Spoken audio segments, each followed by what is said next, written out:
The first time I realized how much power one person could abuse it wasn't in a courtroom. It was in my driveway with a propane truck stuck behind a black SUV and my house starting to go cold. Outside, snow was coming down sideways. And the woman who caused it all was on her phone smiling, telling 911 I was breaking the rules. 3 weeks later, that same woman was standing in front of the entire neighborhood silent, while her title got stripped away in one brutal vote. I'm Ethan Parker, mid-30s, work from home, the kind of guy who moved to the suburbs because I wanted quiet.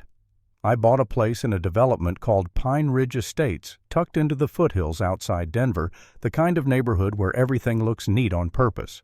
The lawns are the same shade of green the mailboxes match, and the entrance sign gets pressure washed like it's a national monument. And like a lot of newer builds out here, my section doesn't have natural gas lines. We run on propane for heat. Nobody made that a big deal until the Homeowners Association got a new president. Her name was Linda Harper, and yeah, she was exactly the type you're picturing. Perfect blowout clipboard energy, the kind of smile that only shows up when she's about to correct you. At first it was petty stuff. A warning about my trash bins being visible from the street, even though it was pickup day. A friendly reminder that my welcome mat was the wrong color for the exterior palette. Then a note about my driveway needing attention because there were 2 leaves on it. 2. I laughed at the first few, I honestly did. I figured this was just HOA theater, and if I stayed polite it would fade out like background noise. Then Linda called an emergency community meeting in October on a Tuesday night because of course it was. The clubhouse was packed with the usual crowd people who treat meetings like sport people who show up just to watch someone else get targeted and people who don't realize yet what's coming. Linda stood up at the front like she was about to announce a new law of physics. She clicked a slide that said, in bold, safety and road preservation. And she said, effective immediately, I'm proposing we ban propane deliveries inside Pine Ridge Estates. The room did that low murmur thing, like everyone wanted to react but was waiting to see which way the wind blew. I raised my hand. Linda, I said, keeping my voice steady, half the homes back here rely on propane for heat. You're talking about cutting off our heating source. She tilted her head like I'd asked something adorable. I'm saying, she replied, propane trucks are hazardous, they damage our roads, and frankly, if you chose to live with propane, that's your responsibility. Someone behind me whispered, are you kidding me? Linda wasn't. She pushed for a vote right then and there. No discussion, no real notice, no chance for the people who actually needed propane to rally. And here's the trick. The outer loop of Pine Ridge has natural gas.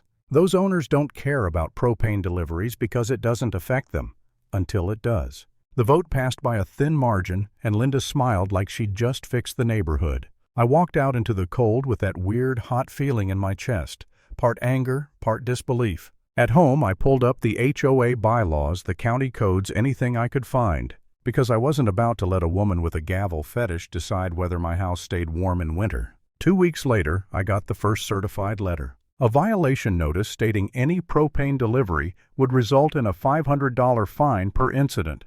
The language was sharp and smug, like the letter itself was smirking. Then came the threat continued. Non-compliance could lead to towing legal action and a lien against my property. A lien. Overheat. I called the propane company Summit Fuel, and the woman on the phone, Megan, let out this tired sigh like she'd been dealing with HOA nonsense for a decade. HOAs can be aggressive, she said carefully, but a total ban? That's extreme. I asked her if they'd even try to deliver. She paused. If we can access the property legally, yes. But if someone blocks our truck, we can't risk it. That night I sat at my kitchen table staring at numbers. The refill cost, the HOA fines, the potential legal fees. I'm not rich. I'm comfortable, but not burn thousands just to prove a point comfortable. And I'll admit it, my brain went to a dark practical place. What if I just didn't fight? What if I stayed quiet, hoped winter was mild? Then I imagined my house at 38 degrees while Linda slept soundly behind her gas line. I wasn't dramatic about it. I was just angry enough to keep going. I booked a consultation with an HOA attorney named Michael Grant. He was the kind of guy who looked like he'd seen every version of neighborhood power trips and gotten paid to end them. He read the violation letter, didn't even blink, and said, they can regulate appearance. They can regulate access in some limited ways. They can't effectively ban your ability to heat your home. I exhaled like my lungs had been holding something for weeks. Then he said, "But we need proof. Document everything, every letter, every email, every interaction. If they try to enforce it, we catch them doing it." So I did. I saved every notice. I printed the emails. I photographed the posted "No Propane Truck" sign Linda had put near the internal gate like she was guarding a castle. And we picked a day. A normal delivery day, scheduled like any other. Because if Linda wanted to play enforcement officer, she was going to do it on camera. The morning of the delivery, the sky was that flat winter gray, and the air had that metallic bite to it. At 10:30, I heard the low rumble before I saw it. Summit Fuel's white truck turning into the neighborhood. Big tank, reflective stripes, the whole deal. I stepped outside with my phone already recording, and right behind the truck, like she'd been waiting in the bushes, came Linda's black SUV. No exaggeration, she followed it like a shadow. The truck turned toward my street. Linda sped up and cut in front of it. Then she stopped dead in the middle of the road, got out, and marched toward the driver's window like she was about to arrest someone. "You need to leave," she snapped. "Propane deliveries are banned. This is private property." The driver, Jake, stayed calm. "Ma'am," he said, voice flat, "I'm delivering to a homeowner. You're blocking a commercial vehicle. You need to move."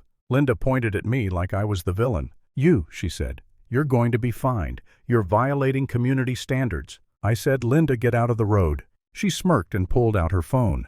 And then she called 911. Right there, standing in front of a propane truck in the middle of a residential street during a cold snap. She called the cops like she was reporting a robbery. I kept recording. Jake kept the engine running, but he didn't move forward, and the neighborhood started peeking through curtains. The deputy who arrived, Collins, wasn't impressed. He listened to Linda talk about safety and rules and my authority as HOA president, and he looked at her like she'd asked him to mediate a fight over a parking space at the mall. He turned to Jake and asked, "You delivering to his property?" "Yes, sir." Then he turned back to Linda and said, "This is civil. HOA rules aren't criminal law. You can't block a vehicle. Move your car." Linda's face tightened. For a second I thought she might actually refuse, just to see if the world would bend for her. But she moved, slowly, dramatically, like she deserved applause for obeying a direct order. Jake pulled into my driveway, hooked up and filled my tank, while Linda stood across the street taking photos like she was collecting evidence for a documentary. Later that afternoon, the fines came anyway. $500. Then another administrative fee. Then a notice that they were initiating lien review.